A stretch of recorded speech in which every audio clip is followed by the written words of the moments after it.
Bismillahirrahmanirrahim. Assalamualaikum warahmatullahi wabarakatuh. Salam sejahtera, selamat pagi. Pastikan kalian sudah absensi dan berdoa sebelum menyaksikan video ini ya. Pembelajaran kali ini kita akan bahas slide yang sudah Ibu berikan di minggu lalu. Pastikan kalian punya dan membaca dan sudah merangkumnya ya. Perhatikan pemaparan materi dan kemudian kalian bisa melaksanakan diskusi baik di dalam e-learning atau di grup kelas kaliannya masing-masing. Oke, hari ini kita akan membahas yang namanya sistem dan dinamika demokrasi Pancasila.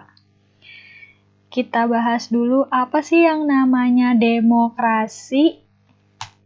Ketika muncul kata demokrasi, apa yang terlintas di benak kalian? Ibu hitung sampai 5 ya. Apabila ada yang mau menjawab, boleh komen di grup kelasnya.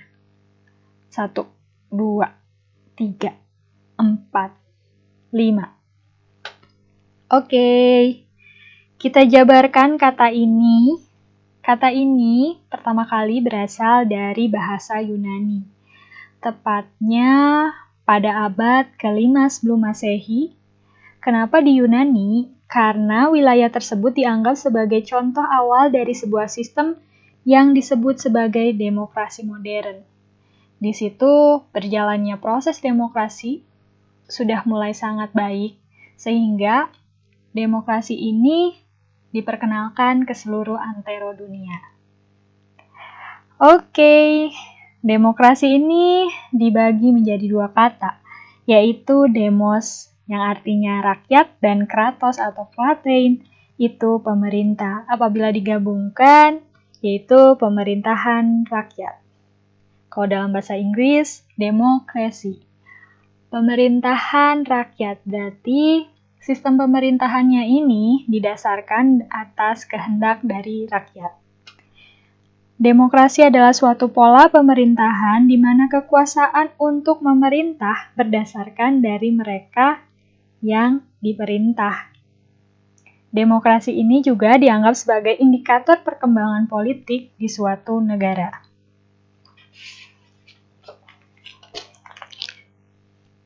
Demokrasi ini punya yang namanya pilar. Tahu kan yang namanya pilar? Kalau yang namanya pilar itu biasanya sebagai penyangga. Dia biasanya terletak di tengah-tengah bangunan, kalau ibaratkan itu suatu bangunan, atau di depan bangunan. Jadi, penyangga yang untuk menyangga beban-beban berat di bangunan tersebut. Sama halnya, demokrasi itu pilarnya adalah trias politika. Siapa pencetus trias politika? Ada yang tahu? Apakah John Locke atau Montesquieu? Boleh komen di grup ya. Kenapa trias politika? Karena di dalam trias politika, kekuasaan politik negara ini dibagi menjadi 3.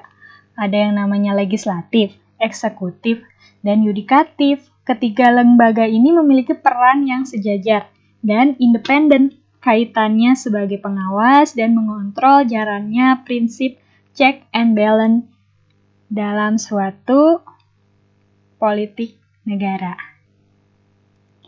Seperti yang dicetuskan Bapak Demokrasi Dunia, ada yang tahu Bapak Demokrasi Dunia siapa?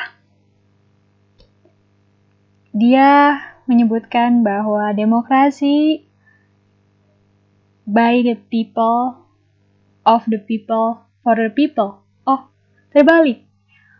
Of the people, by the people, for the people. Siapakah dia?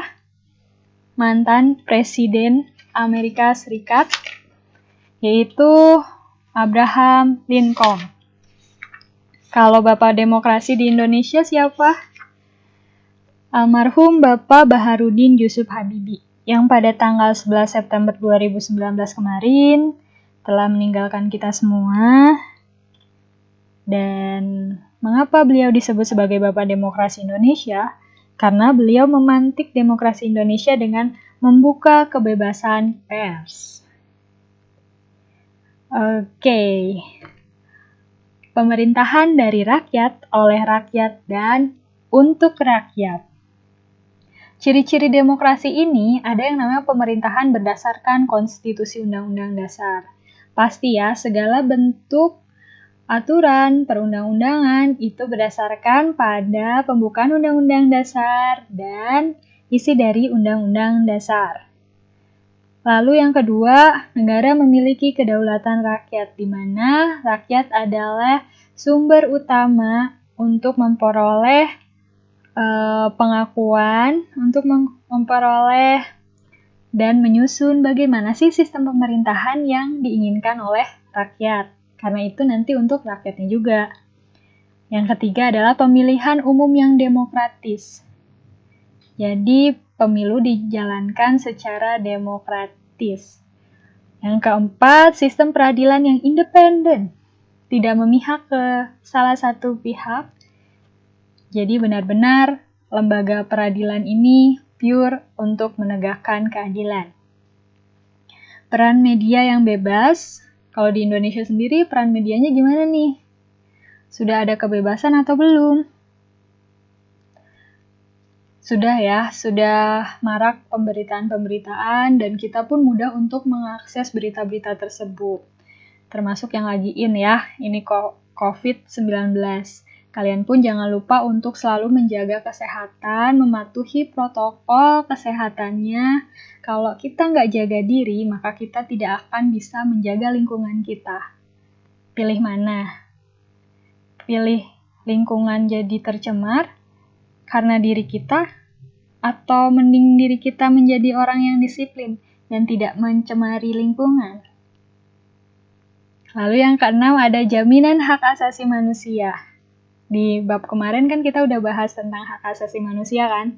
Nah ini ada pemprosesan bagaimana kalau hak-hak asasi manusia itu dilanggar. Jadi negara tersebut punya konstitusi yang jelas tentang hak asasi manusia. Lalu yang ketujuh ada melindungi hak-hak minoritas. Jadi ada kesemerataan antara satu pihak dengan pihak-pihak lainnya.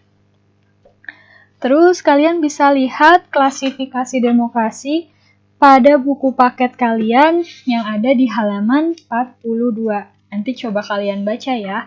Kemudian di sini ada macam-macam demokrasi. Yang saya paparkan di slide ada yang pertama demokrasi langsung. Demokrasi langsung adalah paham demokrasi yang mengikut sertakan setiap warga negara dalam permusyawaratan untuk menentukan kebijakan umum negara. Yang kedua ada demokrasi tidak langsung. Demokrasi tidak langsung adalah demokrasi yang dilaksanakan melalui sistem perwakilan. Penerapan demokrasi ini berkaitan dengan kenyataan suatu negara yang jumlah penduduknya banyak, wilayahnya luas, dan permasalahan yang dihadapinya semakin rumit dan kompleks.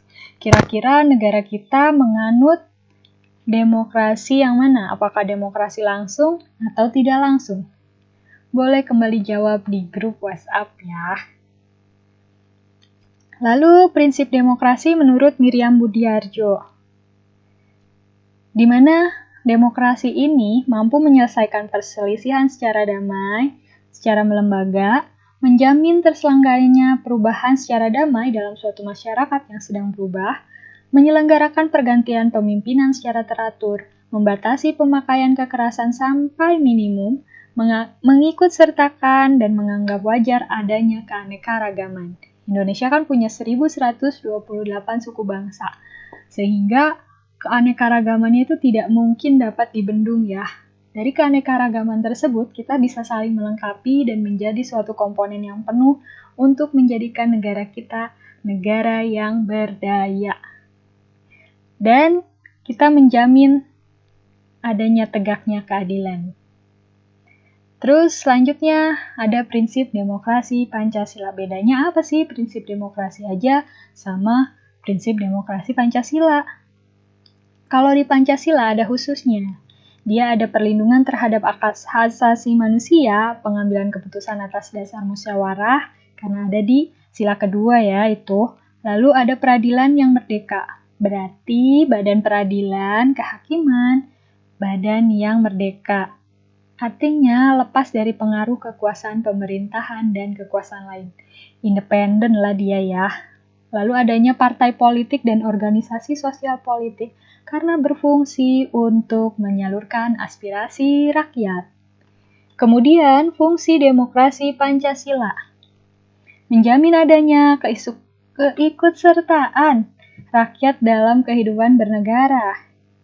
Seperti yang akan terjadi pada 9 Desember 2020. Siapa di sini yang sudah pada punya KTP? Kalau kalian sudah punya KTP, berarti kalian berhak untuk menjadi orang yang mampu untuk ikut serta dalam pemilihan kepala daerah. Total daerah yang akan melaksanakan pilkada pada tahun ini ada sekitar 270 daerah dengan 9 provinsi dan 224 kabupaten serta 37 kota. Bismillahirrahmanirrahim. Assalamualaikum